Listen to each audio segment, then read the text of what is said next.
Sometimes you think you've got life all figured out. A nice house in Oak Ridge Estates, a loving wife named Sarah who brings you iced tea while you're tinkering in the backyard, a job helping vets navigate the bureaucratic mess that screws them over after they've served their country. And then bam, your HOA president turns into a suburban supervillain who decides to swing a sledgehammer through your hand-built shed at dawn, not knowing there's someone inside who could flip her world upside down. It was 7:15 a.m. I was sipping coffee in that shed, my little sanctuary I'd poured weekends into, framing walls, wiring lights, dreaming of turning it into a quiet office or a spot for Sarah's folks to crash. And suddenly, crash! The wall caves in, shards flying everywhere. And there she is, Karen Mitchell, grinning like she'd just won the lottery, oblivious that the someone was about to make her $1,800 in bogus fees the regret of her lifetime. The irony hit me like a gut punch. Here I was, fresh off 20 years in the Marines, facing down a blonde highlighted bully in designer jeans who thought she ruled the block, and damn if it didn't feel like the universe was serving up sweet, poetic justice. Let me rewind a bit. Paint the picture for you, because this didn't start with hammers and havoc. It brewed slow, like a storm you see coming but underestimate. I'm Ryan Cooper, ex-Marine turned legal consultant for veterans, living what I thought was the dream in this quiet neighborhood, until Karen slithered onto the HOA board and got elected president, probably by charming the socks off folks with her fake-as-plastic smile and promises of community standards. At first it was petty stuff, nitpicking fence heights, mailbox shades, fees for emergency landscaping that nobody needed, but I watched her escalate, inventing charges that drained wallets and broke spirits, especially targeting folks who couldn't fight back. Like the retired couple down the street who sold their home after she slapped them with phantom assessments, or the single mom next door who lost her patio to some made-up code violation right after questioning Karen's shady math at a meeting. Me? I built that shed legit, permits, inspections, the works, because after dodging bullets overseas, I wasn't about to cut corners at home. But Karen saw me as a threat, I guess, a guy who knew his rights and wouldn't roll over, and deep down, I later learned, she was drowning in her own mess. $60,000 owed to shady lenders from a failed real estate flip, using the HOA like her personal piggy bank to pay them off, flipping foreclosed homes for profit while stashing stolen yard gear in a hidden unit. It wasn't just power, it was survival for her, twisted into this predatory game where vulnerable neighbors, vets like me, elders, moms, were easy marks. The morning it all ignited, I was in the shed sorting files for a vet's discrimination case when Sarah calls out, voice tight like she's spotting trouble on the horizon, and sure enough, there's Karen striding across my lawn, waving this fancy document like a weapon, trailed by Mike Harlan, the local contractor vet I knew from town, looking miserable in his hard hat. "Morning, Ryan," she chirps, all sugar and venom, that smile not reaching her eyes. "Hope you're ready for some excitement. Here's your bill. $1,800 overdue, plus $12,000 penalty, or we tear down your little eyesore tomorrow." The paper looked official, seals, headers, but something pinged my radar, the font off, the threats too aggressive, and I felt that old Marine instinct kick in. This wasn't about rules, it was extortion, her way of funding her debts by terrorizing us into submission. I stared her down, heart pounding but voice steady. "Karen, I'm not paying a cent till you prove it's real." And oh man, her face twisted, eyes narrowing like a cornered animal, stepping close enough I could smell her perfume mixed with desperation. "You sure about that, Mr. Cooper? People who buck the system here? Well, they don't last long. Small towns talk and accidents happen." Mike shifted behind her, uncomfortable, like he wanted to bolt, and as she stormed off, checking her watch dramatically, 24 hours, Ryan, or it's gone. I knew this was bigger.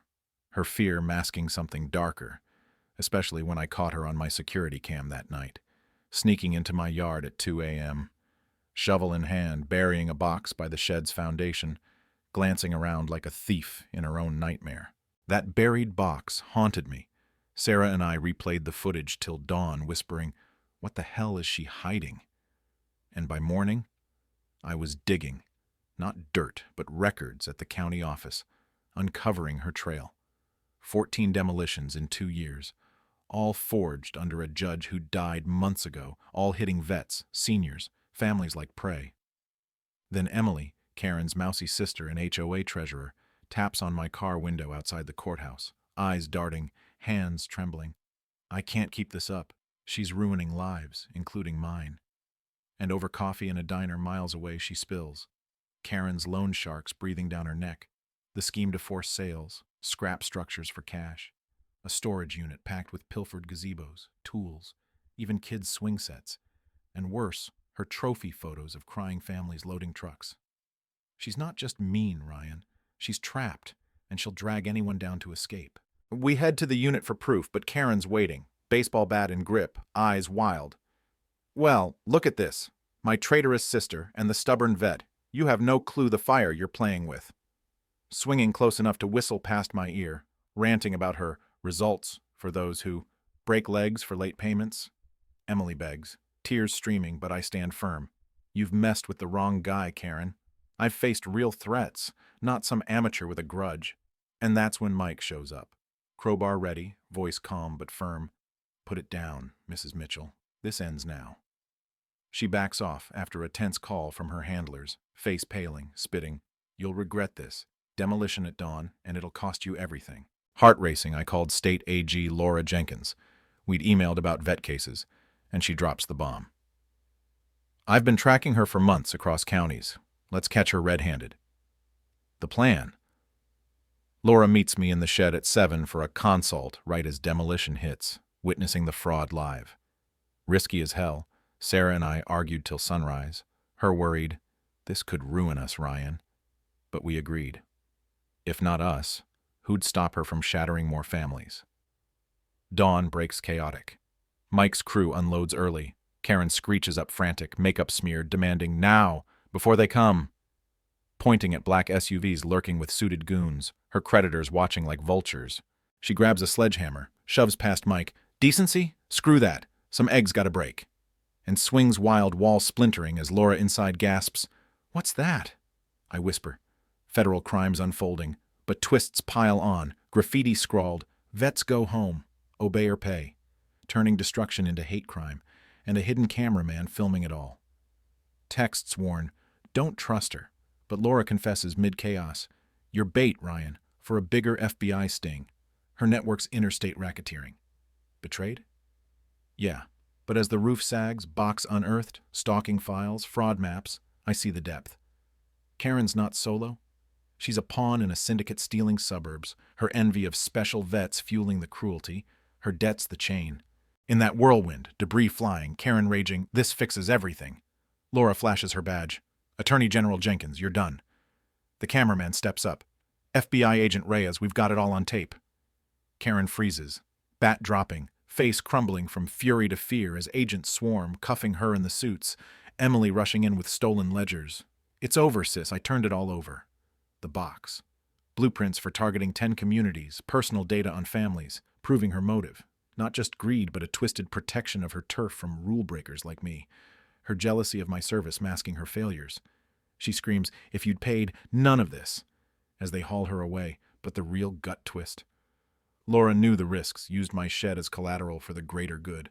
Was it worth it, sacrificing one to save many? Trials hit hard. Karen got 12 years.